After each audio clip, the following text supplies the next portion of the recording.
තෙරුවන් සරණයි පින්වත් හැමදෙනාටම. ඔබට පුංචි යමක් සිහිපත් කරන්න කියලා හිතුණා.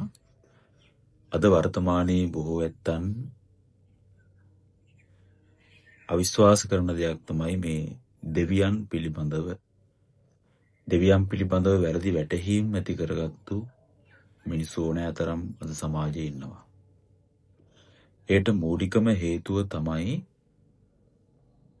දේහාමුදුරන් වහන්සේලා මූලික කරගෙන බොහෝ මේ යంత్ర මන්ත්‍ර গুপ্ত ශාස්ත්‍රය හරියාකාර නිවැරදි අවබෝධයක් නැතුව ඒ ගැන අධ්‍යයනයක් නොකර බොහෝ ඇත්තන් යම් යම් ශාන්ති කර්ම කරනවා කියලා බොහෝ මිනිස්සු ඇඳවීමකට ලක් කරනවා. බොහෝ පාරම්පරික අප හිතවත් දන්න බොහෝ ඇදුරුතුමන්ලා ඉන්නවා. එතුමන්ලා ඒ ශාස්ත්‍රය පවත්වාගෙන යන්න බොහෝ දේවල් කරනවා. නමුත් ඔය වරම් ශක්තියක් ඇතුව බොහෝ ඇත්තම් මෙහෙම වරම් ශක්තියක් තියෙනවා.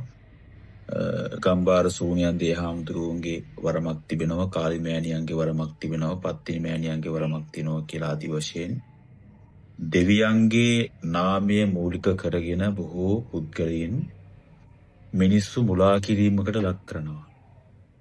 ඒ ගැන ඔබට අවබෝධයක් කිරීමටයි මම මේ බලාපොරොත්තු වෙන්නේ. පින්තුනේ දෙවියන් කියන්නේ මනුස්ස ලෝකේ ඉඳලා ඉතා වටිනා කියන පින්දහම් කරපු උසස් ගණේ පින්දහම් කරලා මරණින් මතු දේවාත්ම ලැබපු අය තමයි දිව්‍ය ලෝක දිව්‍ය තලවල ඉන්නේ. ඉතින් උන්වහන්සේලා ඇත්ත වශයෙන්ම ජීවමානව වැඩ ඉන්නවා. ඉතින් උන්වහන්සේලාගේ පිහිට අපි ගන්න නම් අපි ප්‍රතිපත්තියක් ඇතුව අපි කටයුතු කරන්නට ඕන. මූලිකම දේ තමයි සීලය. සීලය ආරක්ෂා කරගන්නට ඕන. අපි සීලය පළුදු වීමක් වුණොත් අපි නැවතත් සීලය ආරක්ෂා කරගෙන නිවැරදි දැඩි අදිෂ්ඨාන යුක්තව ප්‍රතිපත්තියක් ඇතුව ජීවිතේ ගත කරනකොට ඒ දෙවිහාමුදුරුවන්ගේ පිහිට નિરાයාසයෙන්ම අපිට ලැබෙනවා. ඔබට කියන්නට සිහිපත් කරන්න බලාපොරොත්තු වන විශේෂම කාරණය. ඔබ යම්කිසි දේවස්ථානයකට ගිහිල්ලා ඔබ හිතින් ප්‍රාර්ථනාවක් කළොත් මගේ මේ කාරණාව ඉටු වෙලා සියලු යහපත උදා වුණාන් පසුව ඔබ වහන්සේට මම මෙන්න මේ දේ පූජා කරනවා.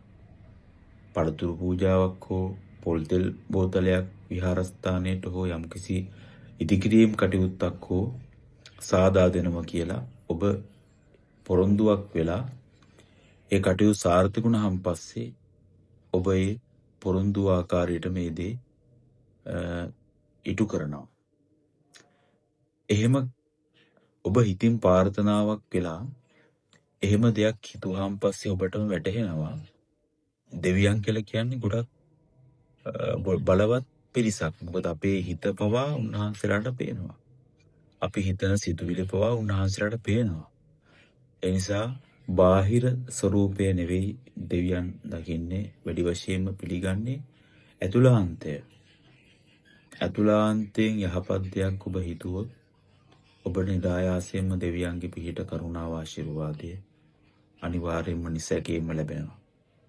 ඒක නිසා දෙවියන් පිළිබඳ වැරදි අවබෝධ ඇති කරගන්න එපා. ඔබ බුදුමග යන්න ඔබට දේහාමුදුරුව ආරක්ෂා කරනවා, ආශිර්වාද කරනවා.